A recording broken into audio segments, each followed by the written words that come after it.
Hi everyone. So in this video we will learn about regulatory affairs जो कि बहुत ही ज़्यादा इम्पोर्टेंट है नाइपर पॉइंट ऑफ व्यू से। आप पेपर उठा कर देख लीजिएगा, प्रीवियस ईयर क्वेश्चन हर बार आपको ये क्वेश्चन मिलेगा। क्यों? क्योंकि यहाँ पे पढ़ाया जाता है, हम लोग के क्यूरिकुलम में है और ये बहुत ज़्यादा इम्पोर्टेंट होता है। कोई भी ड्रग हम लोग बनाते हैं जब उसका फॉर्मेशन बनता है तो उसका अप्रूवल लेना पड़ता है, तब वो मार्केट में आता है। ऐसा नहीं है कि वो डायरेक्टली मार्केट में चला जाए। तो इसकी हिस्ट्री थोड़ी बता देता हूँ आपको।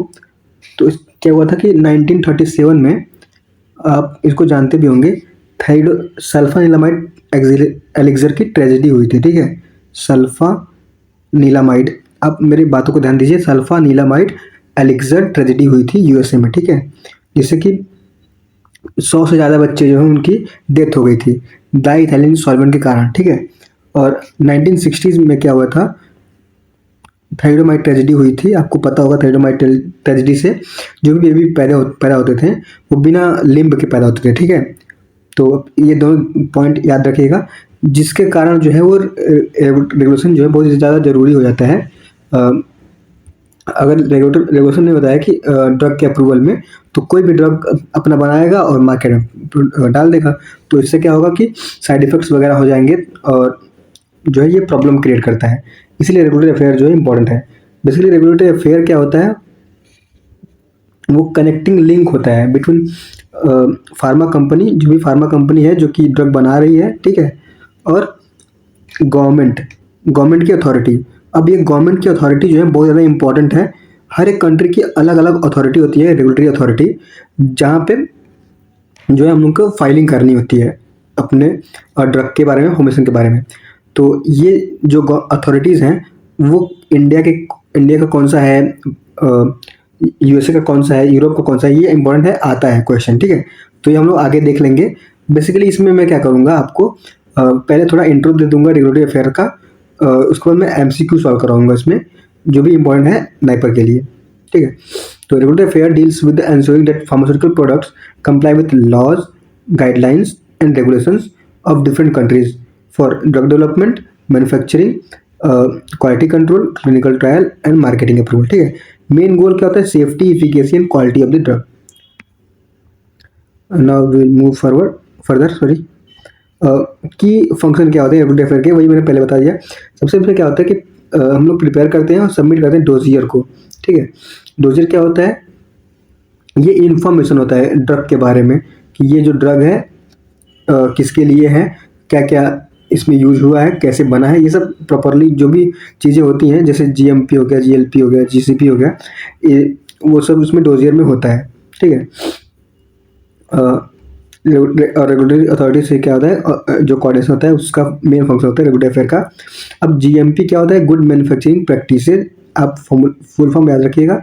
जीएलपी का मतलब होता है good laboratory practices, and GCP का होता है गुड क्लिनिकल प्रैक्टिसेस।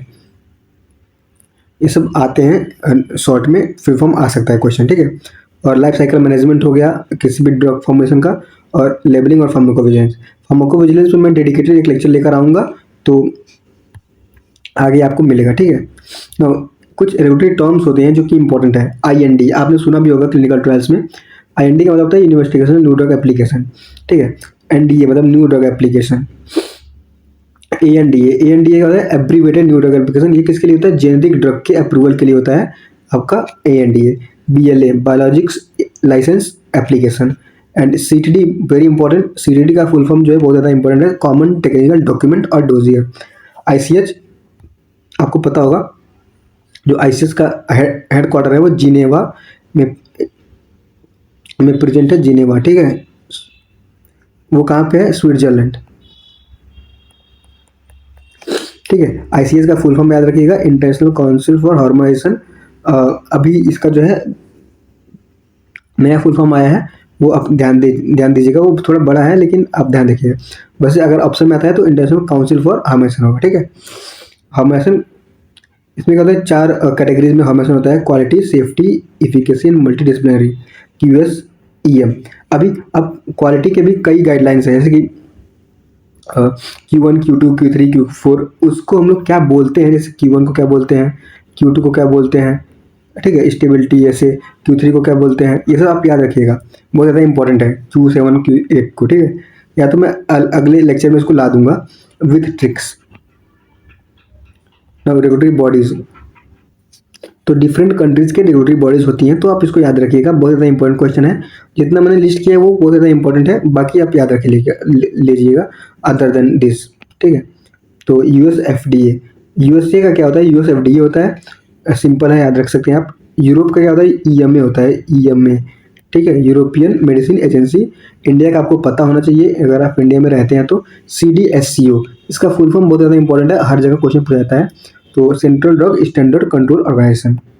ना यूके का क्या होता है, MHRA होता है यूके का, MHRA। और जापान का होता है PMDA, ठीक है। ना ऑस्ट्रेलिया का होता है TGA। बाकी अदर कंट्रीज के भी आप याद रख सकते हैं, लेकिन ये इंपॉर्टेंट है। अभी देखो, मैंने बताया आपको IND क्या होता है, इन्वेस्टिगेशन न्यू ड्रग एप्लीकेशन। ये किसके लिए होता है, क्लिनिकल ट्रायल्स को स्टार्ट करने के लिए हम लोग इसको फाइल करते हैं, IND को, इन्वेस्टिगेशन न्यू ड्रग एप्लीकेशन। ये कब होता है, क्लिनिकल ट्रायल जब हमको करना होता है तो हम लोग इसको करते हैं, ठीक है, IND। नो, NDA का होता है न्यू ड्रग एप्लीकेशन, ये मार्केटिंग के लिए अप्रूवल लेना है तो हम लोग इसको फाइल करते हैं NDA। ANDA मैंने बताया जेनरिक ड्रग अप्रूवल के लिए होता है, और BILA जो होता है बायोलॉजिकल ड्रग्स होती हैं उनको अप्रूवल के लिए होता है। CTD क्या होता है, कॉमन टेक्निकल डॉक्यूमेंट होता है। इस डोजियर होता है, इसमें 5 मॉड्यूल्स होते हैं, बहुत ज़्यादा इंपॉर्टेंट है। मॉड्यूल में क्या क्या प्रेजेंट होता है, तो मॉड्यूल 1 में प्रेजेंट होता है रीजनल, कंट्री स्पेसिफिक होता है, वो डिपेंड करता है कि कंट्री टू कंट्री क्या होता है मॉड्यूल 1 में, ठीक है। और मॉड्यूल 2 में समरीज होती हैं। मॉड्यूल 3 में, ये बहुत ज़्यादा इंपॉर्टेंट है, ये मॉड्यूल 3 में क्या होता है, CMC होता है, critical, sorry not critical, chemistry manufacturing and controls, ठीक है। और मॉड्यूल 4 में नॉन क्लिनिकल, और मॉड्यूल 5 में क्लिनिकल। अब मैंने बेसिक आपको बता चुका हूँ, अब मैं स्टार्ट करता हूँ आपका जो क्वेश्चन है उसको।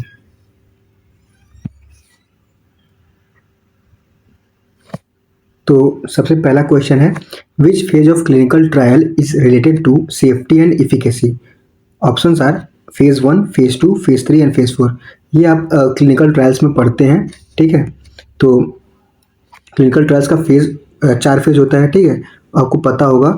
तो किस फेज में किस फेज में जो है सेफ्टी और इफिकेसी आती है, तो आंसर इसका होगा फेज 3, ठीक है। फेज 1 में क्या होता है आपका, फेज 1 में होता है आपका सेफ्टी के लिए, ठीक है। और फेज 2 जो होता है वो होता है इफिकेसी के लिए और डोज के लिए। और फेज 4 जो होता है उसको हम लोग पोस्ट मार्केटिंग सर्वेलांस फेज भी बोलते हैं, और फार्माकोविजिलेंस के लिए होता है वो। The second question is, which type of the pre clinical study indicates the use of whole organisms or the animals for an experiment. Options are in vitro studies, in vivo studies, ex vivo studies और none of the above। तो इसका answer क्या होगा, in vivo studies. In vivo studies में हम लोग organisms whole organism या animal पे देखते हैं, ठीक है। इन विट्रो में क्या होता है, इन विट्रो में हम लोग देखते हैं आउटसाइड दी बॉडी, ठीक है, टेस्ट ट्यूब में हम लोग बेसिकली देखते हैं, ठीक है। और एक्स विवो स्टडीज में क्या होता है, आपका टिश्यूज होते हैं जो कि उनमें हम लोग चेक करते हैं, ठीक है। इसमें आप कंफ्यूज मत होइएगा, इन विवो स्टडीज और x Vivo studies. X Vivo studies में क्या होता है, हम लोग टिश्यूज में देखते हैं आपका, ठीक है। इन विवो में क्या होता है, आपका होल ऑर्गेनिज्म या एनिमल में देखते हैं, ठीक है। So the third question is, according to good laboratory practices GLP, non clinical studies explain about. Non clinical studies जो है किसके बारे में एक्सप्लेन करता है, safety pharmacology, pharmacokinetics and pharmacodynamics, genotoxicity and carcinogenicity. तो गुड लेबोरेटरी प्रैक्टिसेस के मतलब इसका आंसर जो होगा वो all of the above answer हो जाएगा, ठीक है, वो सबके बारे में बताता है। Now the fourth question is, dash is the request for an exemption from the federal statute that bans an unapproved drug from being delivered in a interstate commerce। मतलब options are NDA, ANDA, IND and CFR। So the right answer for this question is IND, ठीक है, investigational new drug application. ये allow करता है clinical trial. हम लोग को सबसे पहले IND कब फाइल करते हैं, हम लोग को जब क्लिनिकल ट्रायल करना होता है तभी, ठीक है। तो हम लोग डायरेक्टली अनअप्रूव्ड ड्रग को हम लोग जो है मार्केट में ना लाएं, उसके लिए हम लोग को IND जो है ज़रूरी है कराना, पहले ऐसा नहीं था। तो ये क्वेश्चन उसके बारे में था, आप ध्यान से इसको पढ़ लीजिएगा। Now the next question is, dash is detailed document that must be filled to the FDA in order to obtain approval to market a new drug in the US। देखो अभी मैंने इसके बारे में आपको बताया था, आप इसका आंसर कर सकते हैं सिंपली। तो option are ANDA, NDA, IND and CFR। तो the right answer is NDA। NDA मतलब क्या होता है, न्यू ड्रग एप्लीकेशन। इसको हम लोग करते हैं to get approval for the new drug, ठीक है। Now the next question is, the following regulation applies to ANDA process includes the viability and bioequivalence studies। ये देखो एक सिंपली फैक्ट बेस्ड क्वेश्चन है, तो आप इसको याद करिएगा। CFR 21 CFR 320 जो होता है इसका राइट आंसर हो जाएगा, ठीक है। Now para 2 of the ANDA submission includes. देखो जब ANDA होता है वो उसके 4 पैरा होते हैं, तो पैरा 2 में क्या होता है, तो for example options are listed patents has expired, patient will expire, sorry patent होगा ये, पेशेंट नहीं होगा, patent will expire on particular date, patent will invalid or not be infringed by the drug for which approved out no listed patents. तो part 2 में क्या होता है, patent will expire on a particular date, ठीक है। Part 1 में होता है कोई भी पेटेंट ना हो तब होता है। अब पार्ट 3 में होता है विल एक्सपायर, मतलब बाद में एक्सपायर होगा।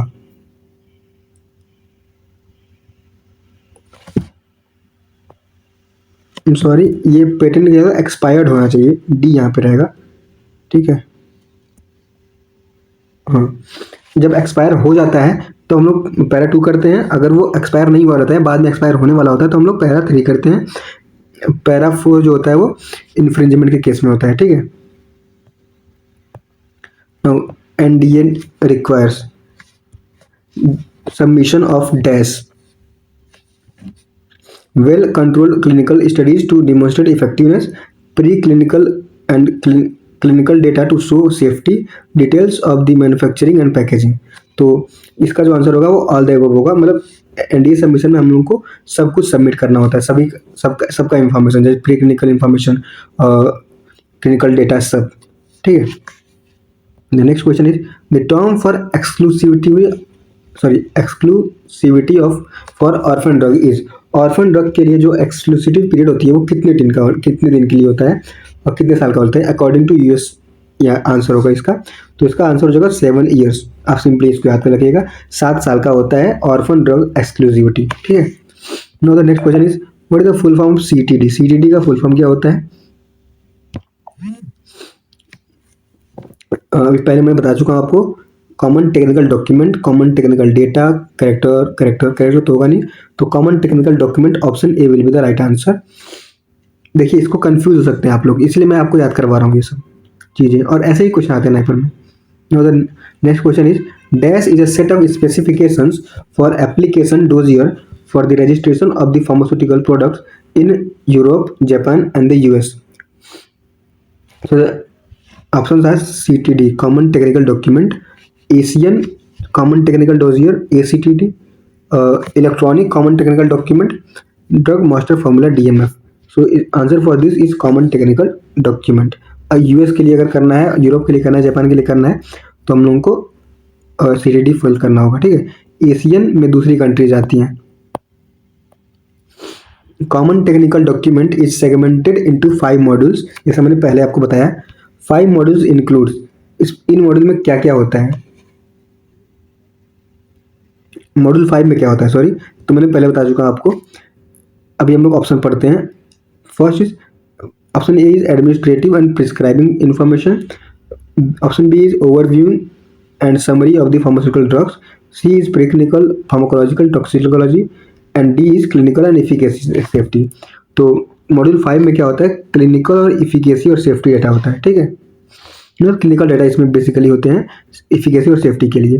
तो next question is, dash is the standard format of submitting regulatory information to the concerned health authority. इनमें से कौन सा स्टैंडर्ड फॉर्मेट होता है? Option are common technical dossier, Asian common technical dossier, electronic common technical dossier document sorry, and drug master files. तो जो standard format होता है रेगुलेटरी इंफॉर्मेशन को सबमिट करने का, वो होता है ECTD, electronic common technical document dash. Sorry, next question is information related to quality is included in which module of the ECTD। Quality से रिलेटेड इंफॉर्मेशन जो है किस मॉड्यूल में होता है? तो मॉड्यूल 3 में जो होता है वो क्वालिटी से रिलेटेड डेटा होता है, ठीक है, chemistry manufacturing and control CMC data. Now next question is dash is the guideline agreed upon common format for the preparation of a well structured common technical dossier application what will be submitted to Asian regulatory authorities for the registration of pharmaceuticals and biologics for human use. So the options are common technical dossier, Asian common technical dossier, electronic common technical dossier document, and drug master formula. So answer is Asian. Asian common technical dossier जो होता है वो इसके लिए आज का answer हो जाएगा। Now the next question is the ACTD Asian common technical document और dossier is organize into 4 parts. Part 1 include, अभी हम लोगों ने CTD का देखा, लेकिन ACTD में पार्ट 1 क्या होता है, तो वो एक क्वेश्चन पूछा गया है। तो option are common administrative data and product information, quality for or category of products, non-clinical data, clinical data. So the answer is administrative, option A, common administrative and data and product information जो होता है part A में होता है, ठीक है।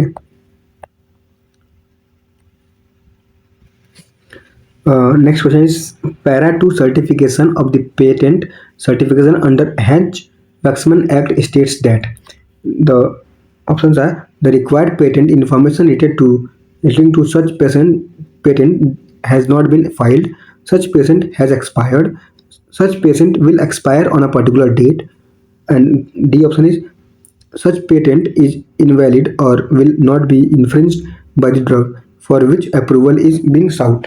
So answer for this question will be B option, such patent has expired। जब patent जो है एक्सपायर हो गया होता है तब हम लोग पैरा 2 सर्टिफिकेशन लेते हैं। पैरा 2 सर्टिफिकेशन जो है हम लोग करवाते हैं फॉर द पेटेंट। और हैच-वैक्समैन एक्ट जो होता है वो किस लिए होता है? पैरा 2 सर्टिफिकेशन के लिए होता है, ये आप ध्यान रखिएगा। Now the next question is dash list biological products including any biosimilar and interchangeable biological products licensed by FDA under the Public Health Service Act, the PHS Act. So options are red book, green book, purple book, black book. Answer is purple book, C. CFR 211 refer to. CFR 211 का मतलब क्या होता है? मतलब simply यह question आ सकता है। So code of federal regulation 211, code of final regulations 211, compliance of to final regulations 211, compliance to federal regulations 211। तो आंसर जो होगा वो ऑप्शन ए होगा, code of federal regulations 211। CFR का मतलब कोड ऑफ फेडरल रेगुलेशन, ठीक है, याद रखिएगा। Next question is type 3 of the drug master files gives information about. जो टाइप 3 होता है वो किसका इंफॉर्मेशन देता है? ड्रग मास्टर फाइल्स का। So option are drug substances, personnel or facilities, packaging materials, excipients. So the answer for this question is packaging material, option C। Type 3 जो होता है वो ड्रग मास्टर फाइल्स का वो पैकेजिंग मटेरियल के बारे में इंफॉर्मेशन देता है। Now drug discovery involves, drug discovery में क्या क्या इन्वॉल्व होता है? सो आइडेंटिफिकेशन ऑफ कैंडिडेट्स, हाँ, synthesis and the characterisation, yes, and then screening and the assay of the therapeutic efficacy. So answer for this question will be all of the above। Drug discovery में तीनों involve होता है। इससे भी question जो है पुराने प्रीवियस ईयर क्वेश्चन में पूछे गए हैं, आप इसको ध्यान दीजिएगा। और CADD कैड का मैं अलग से एक लेक्चर लेकर आऊँगा, ठीक है। Stages of drug discovery involve, drug discovery में कौन कौन से स्टेजेस इन्वॉल्व होते हैं? So the options are target identification, target validation, lead identification, pre clinical safety and clinical trials, all of the above. So answer will be D, all of the above. ठीक है, तो तीनों जो हैं सभी involve होते हैं। सबसे हम लोग टारगेट को आइडेंटिफाई करते हैं, फिर टारगेट को वैलिडेट करते हैं, फिर लीड आइडेंटिफाई करते हैं, फिर उसका प्री क्लिनिकल सेफ्टी होता है और क्लिनिकल ट्रायल होता है, ये सब। Now the first, next question is first की step in the drug discovery channel is, पहला जो की स्टेप क्या होता है? हाँ, ये क्वेश्चन आता रहता है। So option are target identification, target validation, clinical trials और प्री क्लिनिकल ट्रायल्स। आप इनको ध्यान से पढ़ेंगे तो आपको आंसर आ जाएगा। देखो, वैलिडेशन तभी तो करेंगे जब आइडेंटिफाई कर लेंगे, तो फर्स्ट जो होगा आंसर वो हो जाएगा आपका, फर्स्ट की स्टेप जो होता है वो ड्रग डिस्कवरी चैनल में टारगेट आइडेंटिफिकेशन होता है। क्लिनिकल ट्रायल प्री क्लिनिकल तो बाद में होता है। Now, limitations of the drug targets are, drug target से कौन कौन से लिमिटेशंस हो सकते हैं? So options are a more specific drug that aims at the target site may disturb the body's homeostasis. The relationship between a drug and its target is not one to one, but one to the many. A drug target is disease dependent, means that every target is involved in the spectrum of the disease. So answer for this question will be all of the above. ये सभी जो है drug target के limitations हैं। The target validation process includes, जो target validation process होता है वो इसमें क्या क्या होता है? Discovery of the biomolecule of interest, evaluation of the its potential as the target, performing screening to find hits, all of the above. So answer will be all of the above, D. ठीक है, target validation process में हम लोग तीनों जो है involve होता है। Leads are optimised for, leads हम लोग ऑप्टिमाइज करते हैं किसके लिए? efficacy and potency in vitro and in vivo, physicochemical properties, pharmacokinetic and toxicological aspects, and all of the above. So answer will be all of the above, D. Leads को हम लोग efficacy के लिए भी ऑप्टिमाइज करते हैं, safety के लिए भी करते हैं, पोटेंसी के लिए भी करते हैं, फिजिकोकेमिकल प्रॉपर्टीज, ये सब फार्माकोकाइनेटिक और टॉक्सिकोलॉजी एस्पेक्ट्स के लिए। Now, next question is pre clinical development includes developing methods of the large scale synthesis, animal safety and studies, elimination and the metabolism studies, both A and B, none of them. So answer will be both A and B, दोनों involve होता है आपका preclinical development इनमें। ठीक है, dash are expanded control and uncontrolled trials. So answer will for this question will be phase 3. phase 3 are expanded control and uncontrolled trials. Time required for developing a new drug बनाने के लिए कितना time लगता है? सो इसका एक range होता है 12 to 15 ईयर्स होता है। ठीक है, देखो 5 महीने में कोई ड्रग नहीं बनने वाला। अगर 5 महीने में कोई भी ड्रग बन जाता और 1 महीने में बन जाता, 1 साल में बन जाता, तो लोग नया ड्रग मॉलिक्यूल बेच देंगे क्योंकि उसमें ज़्यादा पैसा है। लेकिन ऐसा नहीं होता है। तो ड्रग मॉलिक्यूल अगर हमको डेवलप करना है नया, तो बहुत ज़्यादा टाइम लगता है, 12 to 15 ईयर्स के रेंज में। विच of the following is the drug regulatory authorities of the Australia. तो अभी मैंने आपको बताया इसको पहले ही, तो TGA जो होता है वो होता है पर ड्रग रेगुलेटरी अथॉरिटी ऑस्ट्रेलिया का, TGA। ठीक है, थेराप्यूटिक गुड्स एंड एडमिनिस्ट्रेशन। अब आप लोग बताएंगे MHRA किसका है? ठीक है, MHRA किसका है? 3DSCO क्या है, किसका है? तो ये इंडिया का होता है। PMDA किसका होता है, ये आप कमेंट में बताएंगे। ठीक है, now, which of the following is not an international regulatory authority for drug regulation. इनमें से इंटरनेशनल रेगुलेटरी अथॉरिटी नहीं है। सो CDSCO, USFDA, WHO, FMA। तो इनमें से कौन सा नहीं है आप बताएंगे? तो CDSCO क्योंकि ये इंडिया का होता है। ठीक है, तो next question is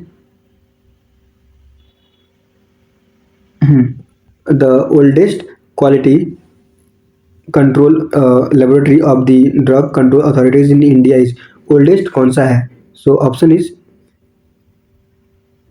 central drug testing laboratory Kolkata, central drug testing laboratory Chennai, central drug testing laboratory Hyderabad, central drug testing laboratory Mumbai. तो इसका आंसर जो होगा वो ऑप्शन ए होगा, Kolkata. Central drug testing laboratory Kolkata का जो होता है वो ओल्डेस्ट क्वालिटी कंट्रोल लेबोरेटरी होता है। ना form 11 license is issued for, किसके लिए होता है issue? Export of drug for examination or test or the analysis, manufacture of drugs for the purpose of examination test or analysis, और import of drugs for the examination test or the analysis, distribution of the drugs for examination test and or the analysis. तो इसका जो answer होगा वो होता है import of the drug for examination test and analysis. Import करने के लिए हम लोगों को फॉर्म 11 जो है लाइसेंस इशू होता है। Now Indian pharmacopoeial commission headquarter is located in, IPC जो है वो कहाँ पे है? तो ये बहुत ज़्यादा इंपॉर्टेंट क्वेश्चन है। तो आईपीसी जो है वो गाजियाबाद में है। जो गाजियाबाद के होंगे या नियर के होंगे आसपास के, उनको पता होगा। तो आईपीसी जो था वो गाजियाबाद में प्रेजेंट होता है। The objective for the FDA India office is, FDA India office का ऑब्जेक्टिव क्या है? So options are to ensure safety, quality and effectiveness of the medical products and food produced in India for export to the United States, and the option B is approval for the medical products for marketing in India, import of drug in India for test and examination, manufacture of drugs in USA for the purpose of export to India. So answer for this question will be A. It ensures the safety, quality and effectiveness of the medical products for and food produced in India for export to the United States. Now next question is, which of the following is responsibility of the state authority of CDSCO? CDSCO जो state authority होता है CDSCO, उसका responsibility क्या होता है? So options are regulatory control over the import of the drug, approval of the new drugs and clinical trials, meet the drug consultative committee DCC and drug technical advisory board DTAP, regulation of the manufacture, sale and distribution of the drugs. So answer will be D, regulation करता है ये of manufacturing, sale and distribution of the drugs. ठीक है, CDSCO. To identify the activity related to pharmacovigilance. Pharmacovigilance से related कौन सा activity होता है? It deals with the animal studies for the pharmaceutical product, deals with the export of the drug product, deals with the detection, monitoring and the prevention of the adverse effect with pharmaceutical product, deals with the manufacturing and the packaging of pharmaceutical product. So answer for this question will be C. It deals with the detection, monitoring and prevention of the adverse effect with pharmaceutical product. जब हम लोग drug का approval हो जाता है तो वो market में आता है, तो हम लोग फेज 4 होता है फार्माकोविजिलेंस करते हैं। तो इसमें हम लोग डिटेक्ट करते हैं आपके एडवर्स इफेक्ट को। ठीक है, and application for the grant of the or the renewal of the loan license to manufacture drugs other than schedule C, C1 and C drugs is done in। तो इसका जो answer होगा वो आपका form number से होता है। तो फॉर्म नंबर 24A जो होगा ऑप्शन बी राइट हो जाएगा। ठीक है, ये आपका जूरिस्प्रूडेंस का क्वेश्चन है, लेकिन ये इससे रिलेटेड है तो आ गया यहाँ पे। Now India became a party to the TRIPS agreement is, India जो है वो ट्रिप्स एग्रीमेंट का पार्टी तब कब बना था? ठीक है, तो 1995 में ऐसा हुआ था। ये थोड़ा डिटेल में क्वेश्चन है। ट्रिप्स क्या होता है आपके, तो ये जो थोड़ा डिटेल में है तो आप आगे इसको देखेंगे बाद में, जब आप क्वालिफाई कर लेंगे नाइपर को और पढ़ेंगे रेगुलेटरी, तो उसको आप छोड़ भी सकते हैं, लेकिन आप याद कर सकते हैं इंडिया कब बना, तो 1995 में हो। The term of the patent is valid for the period of 20 years from the, कब से होता है? ऐसा होता है ना कि सबको पता है कि पेटेंट जो होता है वो 20 ईयर्स के लिए होता है, लेकिन कब से होता है? The date of approval, date of examination, date of publication, date of filing of the application. So the answer will be D, date of filing of the application. जब से आपने एप्लीकेशन को फिल कर दिया है तब से आपका जो पेटेंट जो होगा वो 20 साल माना जाएगा। Headquarter of the WTO is situated in, जो WTO होता है उसका हेडक्वार्टर कहाँ पर प्रेजेंट है? तो जिनेवा में प्रेजेंट है। Option D will be the right answer. Ministry of health, labour and welfare MHLW is regulatory body of, MHLW जो था वो रेगुलेटरी बॉडी है कहाँ का? तो हो जाएगा आपका जापान का। ठीक है, now the next question is central drug testing laboratory is located in, CDTL जो है वो कहाँ लोकेटेड है? So answer for this question will B Kasauli. Central drug testing laboratory जो है कसौली में है। तो मैं यहाँ पे घूम के आया हूँ, तो मैंने इसको देखा भी है।